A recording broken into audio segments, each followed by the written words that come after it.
Welcome to biology online class. मैं मोहम्मद फैज़ान खान। ये 12th class का वीडियो है। पिछले वीडियो में हम लोगों ने लैंगिक जनन, अलैंगिक जनन के बारे में जाना था। आज हम लोग डिस्कस करेंगे मुकुलन के बारे में। पिछले वीडियो में हमने अमीबा में बहुविखंडन, इसके अलावा द्विविभाजन और बहुविखंडन में अंतर, और आज हम लोग डिस्कस करेंगे मुकुलन के बारे में। ओके, मुकुलन को समझ लेते हैं। मुकुलन यानी बडिंग। मुकुलन के दौरान देखिए, मैं आपको इसमें चित्र के माध्यम से समझाता हूं। इसमें क्या होता है, ज्यादातर ये ईस्ट कोशिका में होती है और कोई भी एक कोशिका, ध्यान दीजिएगा आप लोग, मान लीजिए कोई एक कोशिका है, इस कोशिका के पास से एक और कोशिका की वृद्धि हो जाती है। देखिए, एक उभार उत्पन्न हो गया और ये एक और उत्पन्न हो गई कोशिका। अब इसी के माध्यम से एक और कोशिका उत्पन्न हो जाती, एक और उभार निकल आता है और इसके पास से एक और उभार निकल आता है। तत्पश्चात एक और उभार आ जाएगा इसी के पास से, ये चिपका हुआ होगा, इसी से जुड़ा हुआ होता है। देखिए इस प्रकार से इसकी वृद्धि होती चली जाती और प्रत्येक वृद्धि कोश की वृद्धि के कारण एक श्रृंखला सी बन जाती। तो एक श्रृंखला सी बन जाने के बाद हम देख सकते हैं कि किस प्रकार से एक कोशिका से कई कोशिकाओं का निर्माण हो गया। अब इसकी डेफिनेशन को समझ लेते हैं, ध्यान दीजिएगा आप लोग। मुकुलन के दौरान जनक से नए जीव की उत्पत्ति उभार के रूप में होती है। देखिए, यहां पर सबसे पहले एक उभार उत्पन्न हुआ। ये देखिए, ये एक उभार उत्पन्न हुआ, उभार के रूप में उत्पन्न होती है, और फिर इससे एक और उभार उत्पन्न हुआ जिससे एक नई कोशिका बनी, फिर इससे एक और उभार उत्पन्न हुआ, और ये आप देख सकते हैं, मैं एरो के माध्यम से आपको दिखा देता हूं। देखिए, ओके, ईस्ट में असमान विभाजन द्वारा मुकुल का निर्माण होता है। अब यहां पर देखिए, ये मुकुल क्या है। जब किसी कोशिका में, ये देखिए, एक कोशिका ये हो गई और इसके अंदर से एक और कोशिका की वृद्धि हुई, तो यहां पर इसको हम लोग मुकुल बोलेंगे। ये जो उभार हुआ ये मात्र कोशिका हो गई है, और यहां पर ये जो नया उभार निकला हुआ है इसको हम लोग मुकुल बोलेंगे। ओके, जो जनक से जुड़ा रहता है। आपको ध्यान दे, ये इसी से इसका जन्म हुआ है, तो ये इसका क्या हुआ, ये जनक हो गया। तो जनक से ये जुड़ा हुआ है, अलग नहीं हुआ, जनक से ये जुड़ा रहता है। ओके, बाद में यह पृथक होकर नए जीव बनाता है, यानी बाद में पृथक होकर, अलग होकर ये नया जीव बन जाता है। अभी तो ये जुड़ा रहेगा, उसके बाद ये क्या होगा, इससे अलग हो जाएगा। कभी कभी ईस्ट में मुकुलन पाए जाते हैं और इन मुकुल पर भी पुत्री मुकुल की उपस्थिति रहती है। अब देखिए, यहां पर ये इसकी पुत्री कोशिका थी और इससे एक और मुकुल पाया गया और इससे एक और मुकुल पाया गया। इस प्रकार से पुत्री मुकुल की उपस्थिति रहती। इसका मैं चित्र भी आपको, डायग्राम भी उपलब्ध कराऊंगा। इसकी डेफिनेशन बहुत इंपॉर्टेंट है बोर्ड के एग्जाम के लिए। आगे बढ़ते हैं। अब हमारा जो अगला टॉपिक है वो है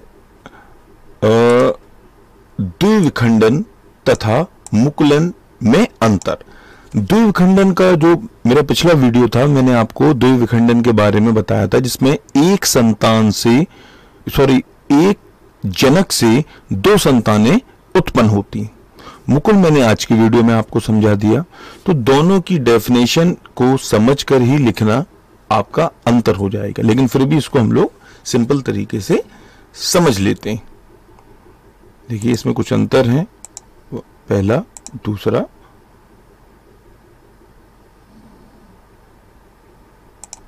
तीसरा। चलिए, पहला पॉइंट देखते हैं हम लोग। द्विविखंडन द्वारा दोनों संतति जीव एक समान भागों में बट जाते हैं। आपने जो कल चित्र बनाया था उसमें देखा था कि जो दो कोशिकाएं थी वो समान भागों में बट गई थी। लेकिन मुकुल में जनक कोशिका दो असमान भागों में बटती। यहां पर दो असमान, यहां पर आप लिख लीजिएगा, दो असमान भागों में बट जाती है। क्यों? क्योंकि कोई कोशिका बड़ी हो सकती है, कोई कोशिका जिसका निर्माण हो वो छोटी भी हो सकती है। अगला पॉइंट देखिए, केंद्रक के विभाजन के पश्चात कोशिका द्रव का, जिसमें कोशिका द्रव का विभाजन होता है,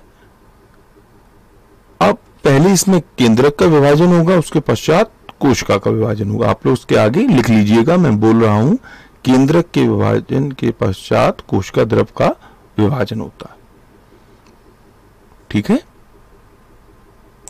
और यहां पर आप लोग क्या लिखेंगे? सर्वप्रथम एक उभार का निर्माण होता है।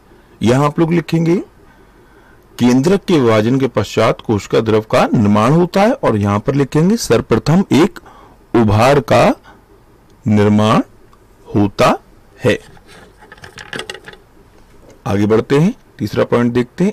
इसमें उभार जैसी संरचना का निर्माण नहीं होता। देखिए, इसमें उभार जैसी संरचना का निर्माण नहीं होता,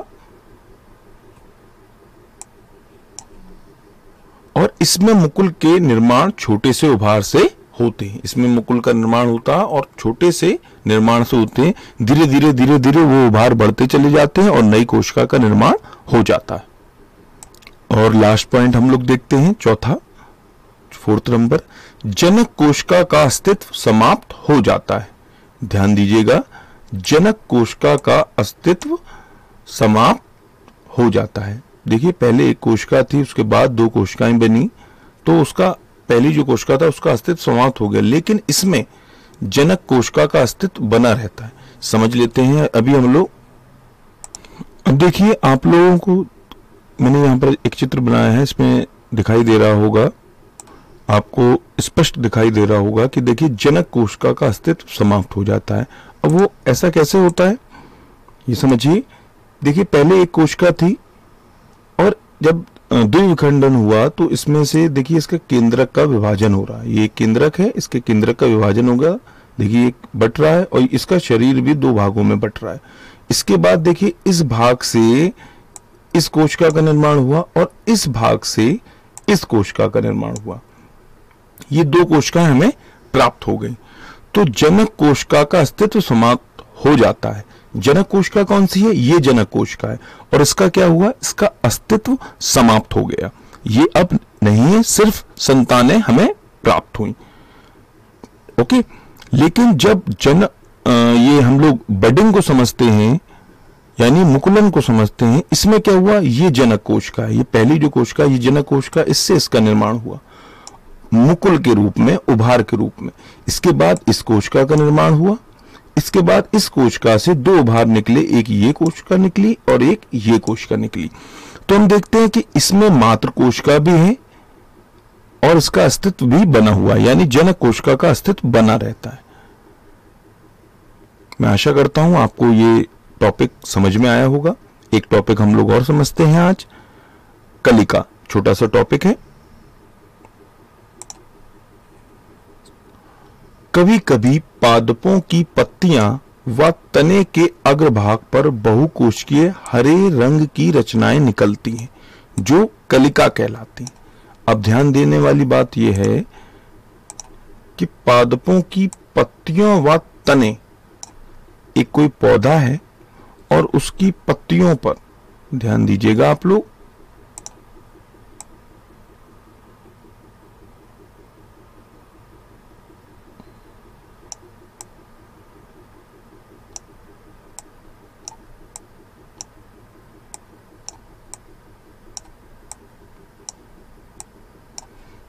पत्तियों पर हरे रंग की रचनाएं निकलती हैं, बहुकोशिकीय हरे रंग की रचनाएं निकलती हैं। ये देखिए, बहुकोशिकीय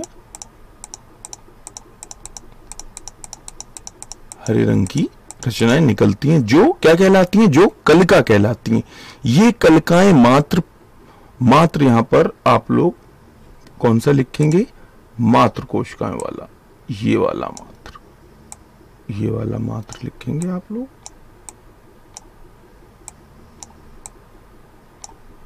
ये वाला मात्र। ओके, मात्र पादप से अलग होकर अंकुरण द्वारा नए पौधे का निर्माण करती हैं। यानी कि ये जो कलिकाएं हैं, यहां से ये क्या होगा, डेवलपमेंट हो जाने के बाद ये पुराना जो पेड़ है जिससे ये उत्पन्न हुई, ये उससे क्या हो जाती है, ये उससे अलग होने लगती है। ये पार्ट, ग्रीन पार्ट उनसे अलग होने लगेगा और एक नए पौधे का निर्माण करेगा, जैसे फ्यूनेरिया। ओके, मैं आशा करता हूं आपको ये दोनों टॉपिक समझ में आए होंगे। वीडियो देखने के लिए बहुत बहुत शुक्रिया, धन्यवाद।